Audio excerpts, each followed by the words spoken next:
I mean, this is the best weekend ever.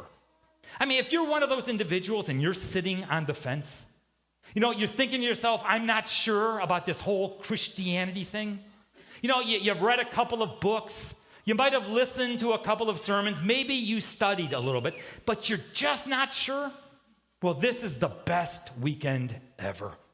Or if you're one of those individuals and you have got your foot on the brake, in fact, you got both your feet on the brake, and you're thinking to yourself, I am not going to buy into this.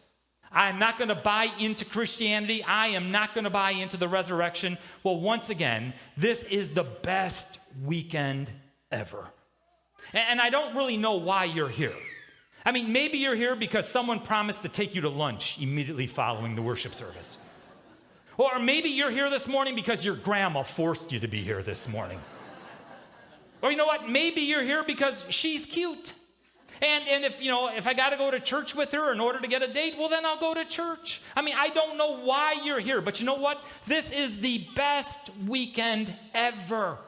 Because Easter does an end run around all of our objections. Easter does an end run around any type of complaint that we could have about it. And so this morning, I want to challenge you. Okay, I want to challenge you wherever you're at in your spiritual life. Wherever you are at in your spiritual walk, I want to challenge you to become a follower of Jesus. Or I want to challenge you to become a more committed follower of Jesus. I want to challenge you to become a follower of Jesus in spite of the fact that you know some. And you know how they act, and you know how they speak. I want to challenge you to become a follower of Jesus in spite of the fact that you work for a Christian employer and you know that he does not always practice ethical values. I want to challenge you to become a follower of Jesus even though you have had some bad church experiences and it's just like you can't get over the hump. I want to challenge you to become a follower of Jesus even though you have some unanswered prayer.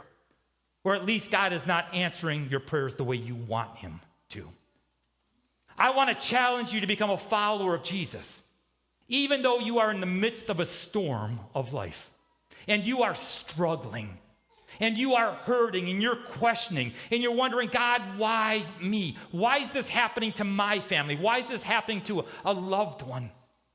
I want to challenge you to become a follower of Christ in spite of all of your questions that I would never be able to answer. I want to challenge you to become a follower of Christ because of that first Easter.